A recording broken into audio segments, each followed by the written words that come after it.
2 সরোয়ার খলিফার পত্র নিয়ে রওনা হয়ে গেছে। যত তাড়াতাড়ি সম্বর পত্রখানা মিশরের গভর্নর আবদুল্লাহ ইবনে সাদের হাতে পৌঁছিয়ে দিতে হবে, তাই সে দ্রুতগতিতে এগিয়ে চলছে। এখন আরবের সীমানা অতিক্রম করে মিশর প্রবেশ করেছে। ফুস্তাত নামক স্থানে গিয়ে তাকে গভর্নরের সঙ্গে সাক্ষাৎ করতে হবে। ফুস্তাত মুসলমানদেরই আবাদকৃত একটি অঞ্চল। মিশর ও আলেকজান্দ্রিয়া বিজয়ের পর দ্বিতীয় খলিফা হজরত ওমর ফারুক রাদিয়াল্লাহু আনহু এর নির্দেশে হজরত আমর ইবনুলাস রাদিয়াল্লাহু আনহু নগরীটির পত্তন ঘটান। আদেশনামায় হজরত ওমর রাদিয়াল্লাহু আনহু নির্দেশনা প্রদান করেন, নগরীটি এমন স্থানে গড়তে হবে যেন সেখান থেকে মদিনা পৌঁছুতে পথে কোনো নদী না পড়ে। আরব ও ইসলামী বাহিনীর মাঝে কোনো নদী প্রতিবন্ধক না হোক, এটাই ছিল হজরত ওমরের কামনা। সরোয়ার ফুস্তাত অভিমুখে এগিয়ে চলছে। একদিন 4 অশ্বারোহীর সঙ্গে তার সাক্ষাৎ ঘটে।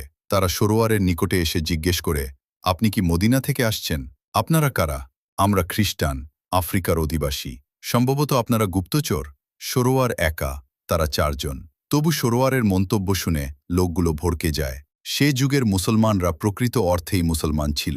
তাদের মুখাবয়ব ও ভাবভঙ্গিতে এমন প্রভাব বিরাজ করত যে অমুসলিমরা তাদের দেখে ভয় পেত। আত্মসংবরণ করে এক খ্রিস্টান বলল, না, আমরা গোয়েন্দা নই। তাহলে কারা? আমরা প্রিন্সেস হেলেনের সঙ্গে এসেছি। হেলেন কে? আফ্রিকার খ্রিস্টান রাজার সুন্দরী কন্যা।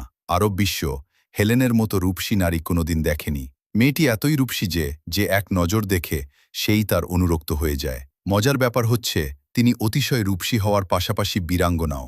এমন বীর নারী যে বিখ্যাত বীর পুরুষরাও তার কাছে হেরে যায়। আফ্রিকার দুলহান নয়,